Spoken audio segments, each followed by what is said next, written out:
విడాకుల కేసులో భార్య ప్రియుడిని ప్రతివాదిగా చేర్చాలని హైకోర్టు ఇటీవల కీలక ఉత్తర్వులు జారీ చేసింది. భార్యకు మరో వ్యక్తితో వివాహేతర సంబంధం ఉందని ఆరోపిస్తూ విడాకులు కోరుతున్నప్పుడు వివాహేతర సంబంధం ఆరోపణలు ఎదుర్కొంటున్న వ్యక్తి వాదనను వినాల్సి ఉందని స్పష్టం చేసింది. వివాహాన్ని రద్దు చేయాలని భర్త దాఖలు చేసిన పిటిషన్లో తన భార్యతో వివాహేతర సంబంధం ఉన్న వ్యక్తిని ప్రతివాదిగా చేర్చాలన్న పిటిషనర్ విజ్ఞప్తిని కోర్టు పరిగణలోకి తీసుకుంది. వివాహేతర సంబంధం విషయంలో విడాకులు కోరుతూ వివాహాన్ని రద్దు చేయాలని ఓ వ్యక్తి హైకోర్టును ఆశ్రయించాడు. తన భార్యతో వివాహేతర సంబంధం కొనసాగిస్తున్న వ్యక్తిని ప్రతివాదిగా చేర్చాలన్న పిటిషనర్ వాదనను కింది కోర్టు తిరస్కరించింది.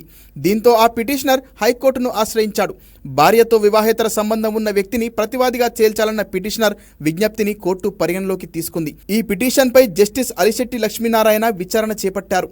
వివాహేతర సంబంధం ఆరోపణలు ఎదుర్కొంటున్న వ్యక్తి వాదనను వినాల్సి ఉందని స్పష్టం చేసింది. పిటిషనర్ తరపు అడ్వకేట్ వాదనలు వినిపిస్తూ పిటిషనర్ భార్య పెళ్లికి ముందే మరో వ్యక్తితో ప్రేమలో ఉందని, ప్రేమ విఫలమైందని చెప్పడంతో నమ్మి పెళ్లి చేసుకున్నాడన్నారు. అయితే సంబంధాన్ని తిరిగి కొనసాగిస్తుండటంతో పెళ్లి రద్దు కోరుతూ కింది కోర్టులో పిటిషన్ దాఖలు చేశారు. వివాహేతర సంబంధాన్ని నిర్ధారిస్తూ ప్రియుడి భార్య కోర్టుకు అఫిడవిట్ సమర్పించారన్నారు. ప్రతివాది అయిన భార్య తరపు లాయర్ వాదనలు వినిపిస్తూ వివాహేతర సంబంధం పేరుతో వేధింపులకు గురి చేస్తున్నారన్నారు.